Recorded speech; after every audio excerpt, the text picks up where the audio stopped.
The legend is that the village head election ended in chaos, but losing its the author.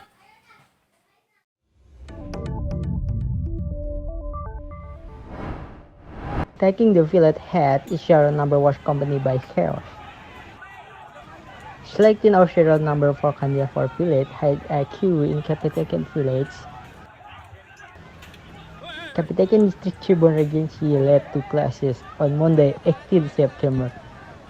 As a result of this incident, a group of people involved in the clash closed the alternative road between Cirebon and Indramayu. The clash was caught on camera by local residents and circulated on social media. Crew from the two camps spotting the village as candidate threw stone at each other.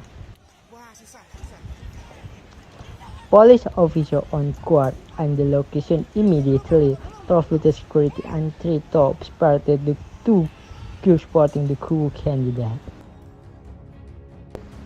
The commendation involving the community group supporting candidate crew is known to have been motivated by mutually enmity between the two groups.